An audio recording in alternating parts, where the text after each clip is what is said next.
up, guys? It is 10 a.m. and it's already a sweltering hot Oklahoma day. I've been going at this for yesterday and today so far, as you can see. I've only been out here a few hours. But today we're going to talk about the good stuff. Fitting a really meaty tire on the back of an S550. When I say meaty, I mean meaty. All right, this is a 325 50R15 tire. It's a Mickey Thompson ET Street R. The wheel is an RC Components 15 by 11 with the bead lock, so it comes out to be 15 by 11.25. Love these wheels. These things are awesome. As you can see, there's a lot of meat here, a whole bunch. So the one thing that we were waiting on is a bunch of parts. Some of this was the wheel wood brake setup. So everything's assembled now, as you can see. We have the AED billet knuckles back here. That was a key component. I actually changed shock mounts to these Crusaders with the built-in T-bar. This is an option now from Viking if you want to get that for the S550s. And what that does is it pulls the shock in closer to the frame rail and gives you quite a bit more space than even the stock one would give you. I think the stock one would work fine, but I switched out BMR mounts, which didn't quite give me enough clearance for those. You can see we got the new brake lines set up. This is the way I routed it because as it articulates up, this will actually pull in tighter. But they were pretty long, so I looped it that way. I think it's going to be just fine. There's the wheel wood caliper. Obviously the parking brake does go away. But the key piece of this is you couldn't run with the AED knuckles a weld or RC Components wheel, and I'll tell you why. So if we go and look at this wheel, you'll see on the back side this transition lip here. It actually is like a 45-degree angle. Now the Bogarts and Bellic wheels that you can get actually come out straight and then come up, so it gives you a lot more clearance in this area. But because of that, what you have to do is the standard caliper and even the stock caliper definitely won't fit. It touches that very easily. So what we did is sat down and talked with a bunch of brake vendors. The one that we ended up going with was Willwood because they have a lot of these billet hat options. They have a lot of different hat depths. This was the maximum hat depth I could go with to make this work. Now this is an off-the-shelf piece, but you do have to have it machined to fit the 14mm studs, and it does have a 3-inch eccentric. So what I did was I ran a 2.8-inch to 3-inch eccentric spacer to make that be hub centric. Now if you machine these correctly, you probably don't need that, but it's an added peace of mind to make sure you're hub centric and stud centric. That way you don't have any movement in your rotor. Now if you look at the back side, you can see here the way this was mounted. These caliper bolts here are right up against, or this caliper mount is right up against the mount for the AED knuckle. That's as tight as you can get that. And you can see the space on the rotor is very, very limited. It's very tight. So this is an 11.8-inch rotor. It is a 3/4 inch or 0.8 basically width. And you see it's a very tight package in there. And what that does is it pushes the caliper back with this added hat depth back so that it can clear the wheel setup. And the way that these wheel woods are mounted, the angle fits perfectly for these wheels. So depending on which wheel you run, you may still have to run like an 1/8 inch spacer on this at most. I would say probably a 1/16 of an inch depending on the wheels again. But you should be able to make that up pretty well. Now the other things we did, the AED knuckle didn't come with provisions to hold your wheel sensor cable.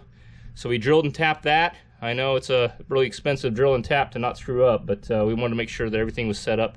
A lot of these guys don't run these when they're doing drag cars, but I wanted to run one. But as you can see, it's a pretty neat little package. It works really well. All right, so another key piece of this is you do have to do some clearancing on your A-arms, and you do have to clearance some of these bolts to actually clear. You can see it's really close. I ended up making a fixture that attaches to the hub and rotate it around so I could check my clearances without having to put the wheel on and off constantly. It actually worked out really well. I hate to have to, you know, grind into these little bits, but I want to make sure I had plenty of clearance for full articulation. And you can see on the back side here, this lower A-arm takes the brunt of it. This is less structural than the front side. This is more like just to have a double shear. But you can see a lot of this material had to be taken out so that when the wheel is up and down, that it flexes into this. Also, if you have wheel weights, you'll have to cut out just a little bit more. So there's a lot of grinding that has to take place on that. A lot of checking clearances over and over and over and over again. But overall, it wasn't that bad. You just kind of got to dig into it and hope for the best. But, you know, measure, measure, measure, cut, measure, measure, measure, cut. Anyways, that's the brunt of the clearancing that has to take place. On the top side, there's not much at all. It's just that front side there, and then this back lower A-arm definitely takes the most grinding. All right, so the last piece was to get these rotors safety wired. You can see if you've never safety wired before, what you want to do is you want to do 2 bolts to each other at a time, and you want to twist it to where it maintains pressure on them tight at all times. And you want your wire to be really tight. There's some tutorials out there if you haven't seen any. But that's how you safety wire bolts together, and that should be secure for a long time, or until after replace the rotors at least. Alright, so we mounted the tire up real quick just to give you a look. You can see it's pretty well flush. As it goes up, it'll actually pull in just a hair. On the inside though, you can see, roll under here, it's pretty tight. You'll see this portion here, as the suspension articulates up, the wheel will come even closer to this. But that's why that pocket's there. Looking upward, you can see there's not much room for any more tire. You might be able to get away with maybe a 1/2 inch more on width to the inside. I would say definitely a 15 by 12 is going to be the max on wheel. This is a good chunk of tire though. I don't know if you could fit any more. They don't really make a good size to fit more, but yeah, I mean, it's pretty tight. As you can see, I had to grind off even the sway bar link ends, so those are going to be a pain to get out someday. That's going to be a Heim joint conversion, I can tell. But overall, it looks pretty good. Plenty of clearance with everything. As far as clearances go, I wouldn't say plenty, but it's close. But it looks good. So the active exhaust isn't on yet. I did a little welding there, so I'm letting it cool off. But let's see what it sounds like with no exhaust starting up, cold start.